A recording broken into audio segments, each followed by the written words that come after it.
Magkaiba yung mahal ka sa kaya kang ipaglaban. Oo, mahal ka niya. Pero ang tanong, kaya ka ba niyang ipaglaban? Yung mahal ka, puso ang nagdidikta nun. More on emotion. Pero yung ipaglalaban ka, isip ang nagdidikta nun. More on decision. Mahal ka niya. Hindi niya yung choice. Basta na lang tumibok yung puso niya para sa'yo. Pero sa tanong na kung ipaglalaban ka ba niya, choice niya yon. Marami siyang factors na dapat niyang i-consider bago siya makapagdesisyon kung kaya ka ba niya ipaglaban sa mundo. May mga pagkakataong mararamdaman mo na mahal ka talaga ng isang tao. Ipapakita niya sa yung concern talaga siya sa'yo, pinagsisilbihan ka niya, at gusto ko talaga niyang paligayahin. At may mga pagkakataon pang ipaparamdam niya sa'yo na gusto ko talaga niyang makasama habang buhay. Ramdam mo lahat yon. Ramdam mong mahal ka niya.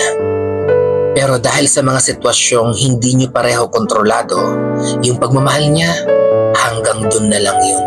It's either hindi ka niya kayang piliin na makasama habang buhay dahil nakatali na siya, o kaya naman ang relasyon niyo ay mali sa mata ng lipunan. O kaya naman, mas may future ang anak niya kapag pinili niya yung isa. Pwede din namang ayaw niyang ma-judge ng ibang tao kapag ikaw ang kasama niya. At marami pang ibang posibleng rason sa part niya. Pero ang masakit doon, alam mo at ramdam mong mahal ka niya. Nasa sayo ang puso niya, pero nakatali yung mga kamay niya. Kaya hindi ka niya maipaglaban sa mapanghusgang lipunan. May mga nagmamahal sa'yo na hanggang dun na lang, hindi ka niya kayang panindigan.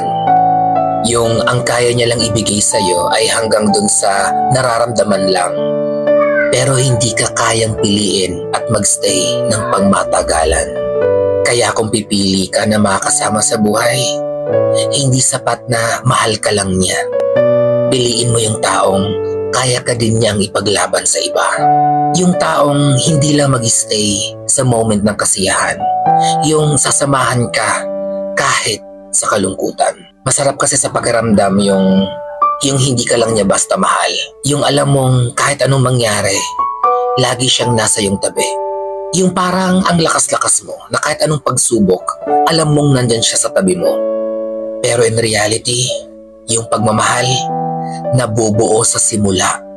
Pero sa tanong na kaya ka ba niyang ipaglaban, nangyayari yon sa dulo. Kaya pag mahal ka niya, it will complete you. Pero sa tanong na ipaglalaban ka ba niya, it will break you.